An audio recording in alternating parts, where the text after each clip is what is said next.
way I want to start this conversation off is with a story about Christmas cards. Mhm.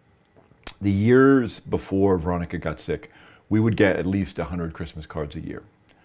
And then the Christmas after she died, we got about 10 or 15 Christmas cards. And it was hard not to read into that. It was hard Yeah. not to see that as people not wanting to be in touch with us, even in this really kind of passive way. Now, that's not to say we didn't have support from people. We did.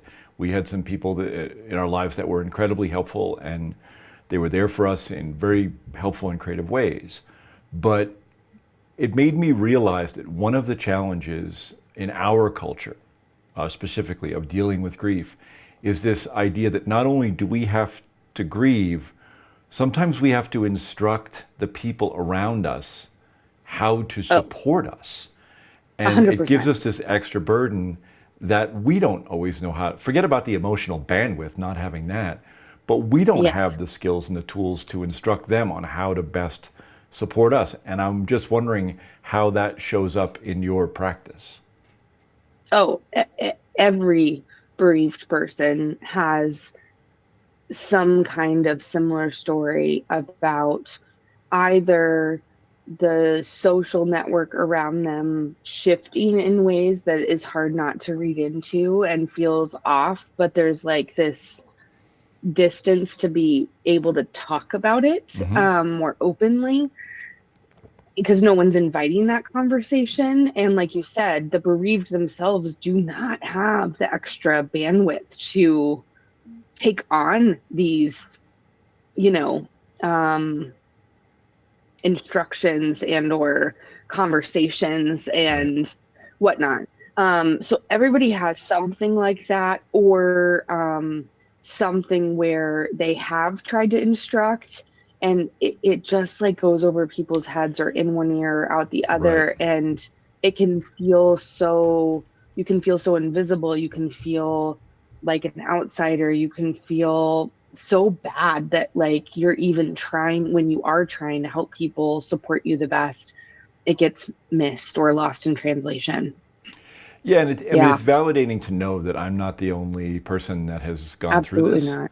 And then without Hmm. getting like lost in the cultural conversation about how do we help Right. Western civilization recognize that this is a natural part of life and how to grieve with people without trying to minimize, dismiss, or cheer them up. That was something like I had somebody very close to me that I know loves me dearly, that was constantly trying to cheer me up and get me to see. Hmm. I don't want to say the bright side, but to have me look at this in a way that, with years of Hmm. time, I would have this perspective.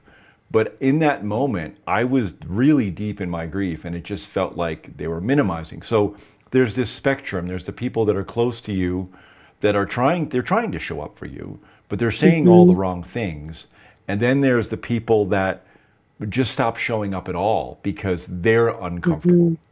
And Totally, totally. if we're lucky, Yeah, I we would have always one or, tell, oh, go ahead. yeah, go ahead. I was just Oh, saying, no, it's okay. if we're lucky, we have one or two people in our lives that know how to show up for us. But Hmm. Hmm. that's A, not enough people, and Hmm. two, we can't really count on that. Hmm. Yeah, I think a lot of people want, and I've even experienced this from the bereaved themselves. They'll come into my office and they're doing that overshadowing of their own pain because they're so conditioned to like try to look at the bright side or be more positive. And I'm the one that's having to tell them, to like we have to honor the pain before we can like look at joy again, Right. right? Or beauty in the world. Um, I have said grief trumps joy or grief overshadows joy. We have to acknowledge it, sit with it, honor it before we can see the other things. And that often does take years. It's not a quick process. Right. So you're absolutely right that a lot of times it's other people's discomfort Right. with, and I want to honor, like, it is really painful to watch people you care about be in pain. It is very uncomfortable to witness people you care about experiencing extreme discomfort. So I have empathy and compassion for people who are trying to kind of Right. like, how can I help you feel better? Right. And yet it's the opposite of what people need. People need, actually, by honoring the pain, sitting in people with their grief, they will start to feel better, Yeah, you and it's know? it's funny. I don't want to shame other people either because I've been that Yeah. person. I've been around Yeah. people who have lost somebody, and then Totally. in hindsight, I realized I've said and done like all the wrong things. We're just ill-equipped, Hmm. and I think that Hmm. recognizing that is helpful. And it's interesting what you brought up because I've heard stories. A lot of what happened in the weeks following Veronica's death is just understandably a blur to me. I have had people tell me stories about how I called Hmm. them up to comfort them about Veronica Hmm. dying, about how I Yeah. was, and I think that that's probably more common than we realize because Yep. we're all so ill-equipped to deal with this. We don't, there's no Yeah. structures in place. This is where I'm not a religious person, but this is where rituals, help Hmm. us. And our society Hmm. doesn't have this sort of unifying process. And I'm not saying that we address that through a religious framework, but if we had a better Hmm. understanding of how grief actually works as a Hmm. culture and how we can show up for each other, I think that that would be a good thing. And I think this validation part is a really important first step in that. But I'm just Hmm. wondering, for you as a therapist, do you have any advice for people who are around people that are grieving? Like, how do you show up for them? Hmm. Hmm.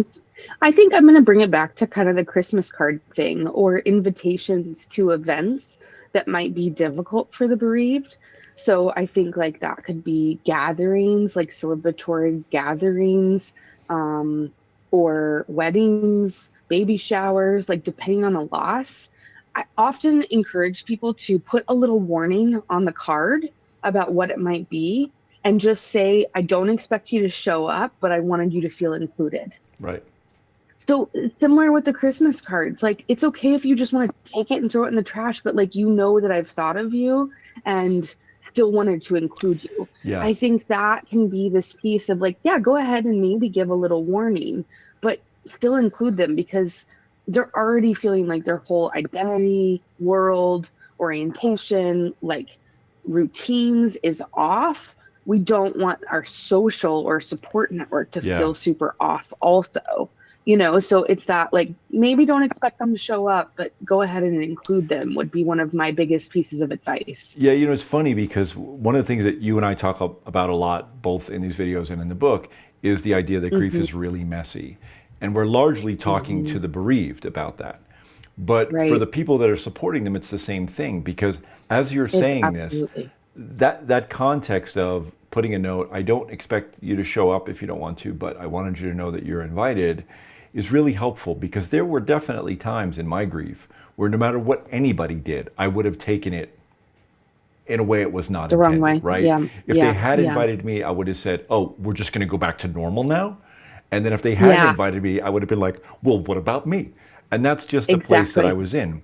So Yep. recognizing that for if you're trying to support somebody that is in grief, to recognize that it's going to be messy. Like you're going to do things Hmm. that actually seem like the right thing to do, and at the end of the day, it's not going to be taken the way you intend. But I think an educated approach and with being intentional about it instead of just giving into your own discomfort is Yep. probably a good overall strategy. Absolutely. Yep. This I whole think thing that's is good. messy, man. Yes. Yes. Yes. And as you said, even as the griever, like, yes, people can tell us, well, you let me know what you need, right? Hmm. But like you just described, if I'm invited, it didn't feel quite right. If I'm not invited, it didn't feel quite right. So like we're navigating the mess together. Yeah.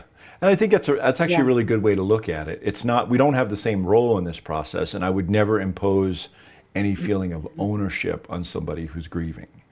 But at the same time, to give them that feeling that we're in this together and we're both gonna mess it up sometimes. And Hmm. not everybody that's grieving grieves the same way. Some No. people, I entered my grief, as you and I have talked about, with really bad emotional coping skills, right? There are Mhm. people that have a way better process already in place before they've lost somebody. And so they can navigate their grief differently than I could navigate mine. So Mhm. I recognizing that too, and that complicates the mess, but it also, I think, takes away.